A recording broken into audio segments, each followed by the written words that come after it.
Right now we'd like to do a number, and on any of our programs that we've done, I have never dedicated a number in remembrance of my father, who passed away in 1939. He was a wonderful man. He'd do anything for anybody, yet when the time came that he needed help from other folks, they turned their backs on him. Many of the folks have passed on now, and I just want to do a story that maybe somehow or another you feel that somebody has done something to you. You can't blame the other person for what they do to you, because if you do, you'll go down in defeat. You have to put the problems on your shoulder and carry them, and that's the only person can do anything about it. It's you. And I'd like to tell this little story, if I may, while the boys play one of my father's favorite numbers, Have Thine Own Way, Lord. Seems it was a young man that was well liked by everybody. Everywhere he went, people loved to have him around. He always had a joke or a song or something that made people feel better. The place where he worked, they thought the world of him. His friends that he went fishing with and hunting, they thought the world of him. Now this young man had a most beautiful daughter. She had the prettiest blonde hair you ever seen, beautiful blue eyes, and she was about 5 years old. She was the apple of his eye.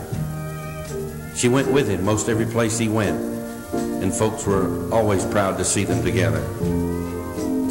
The little girl became ill with a dreaded disease that at the time she caught it, there was no cure for it. Now he spent all the money he could, taking her to this doctor and that doctor, trying to get something done for her.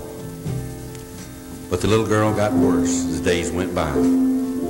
Finally, after he had sold his home, his automobile, most all of his belongings, he went to one hospital, and it looked like there was no hope whatsoever. But this one hospital, a young doctor says, "You're in luck, sir."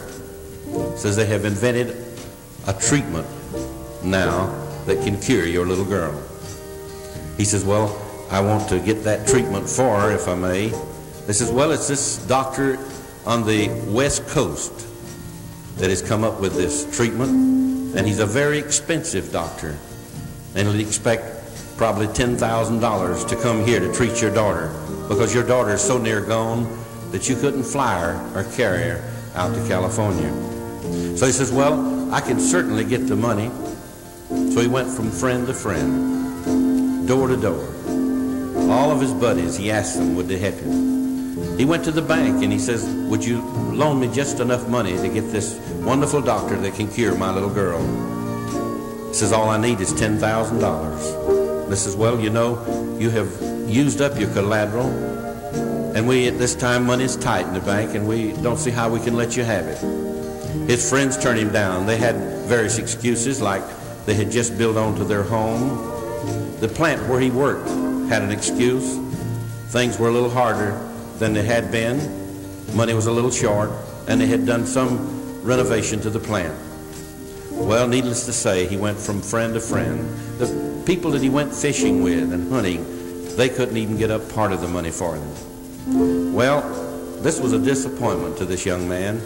His little girl was dying day by day. He began to blame everyone and started drinking. His health became bad, and as he kept drinking, he began to dislike everybody. He went from door to door, and people would tell him to get away because they didn't want anybody around that was drinking. So he had to leave town. He lost his home, of course, and his automobile and all of his worldly belongings. And with just the rags on his back, he went to the next town, and one night, in the dead of winter, he fell in a ditch. He had become a wino. Laying in the bottom of the ditch in the cold water, he went to sleep.